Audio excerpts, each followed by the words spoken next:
আসসালামু আলাইকুম। গতকালকে একটি ভিডিও দেওয়ার পর 1000+ বোন ইনবক্সে নক দিয়েছেন। সবার একটাই কথা, ভাইয়া একটা ওষুধের নাম বলে দিন যেটা খেলে মাসিকটা নিয়মিত হবে।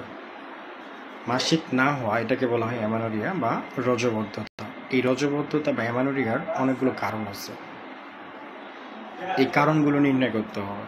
আপনার সঠিক চিকিৎসার জন্য অবশ্যই কারণগুলো নির্ণয় করতে হবে। কারণগুলো যখন আপনি নির্ণয় করতে পারবেন ইনশাল্লাহ আপনার চিকিৎসাটাও দ্রুত সমাধান হয়ে যাবে, বা 1-1.5 মাসের মধ্যে মাসিকটা ক্লিয়ার হবে। প্রতি মাসেই হবে ইনশাল্লাহ।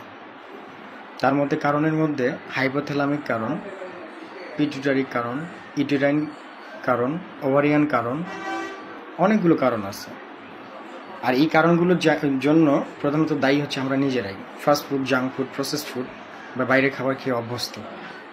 কায়িক পরিশ্রম যতটুকু করার দৈনন্দিন জীবনে এটা আমরা কখনোই করি না, বা করতেও পারি না, বা করাও সম্ভব হয় না।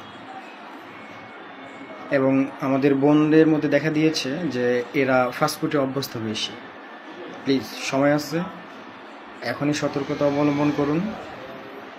এই যে পিসিএসের সমস্যা বা ওভারিয়ান সিস্ট বা বেবি নাওয়া ইনফার্টিলিটি, এই ধরনের সমস্যাগুলোর পেছনে মূল দায়ী হচ্ছে আমাদের লাইফস্টাইল।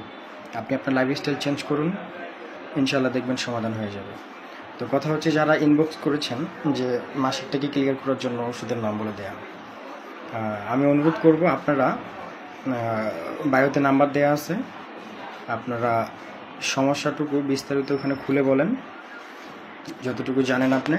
আমি সময় করে অবশ্যই আপনাদের নক দেব এবং জানার চেষ্টা করব কারণটা কোথায়, কেন হচ্ছে না। ওজন বেশি হওয়ার কারণে, না হরমোনাল কোনো প্রবলেম, নাকি আপনার লাইফস্টাইলের সমস্যা।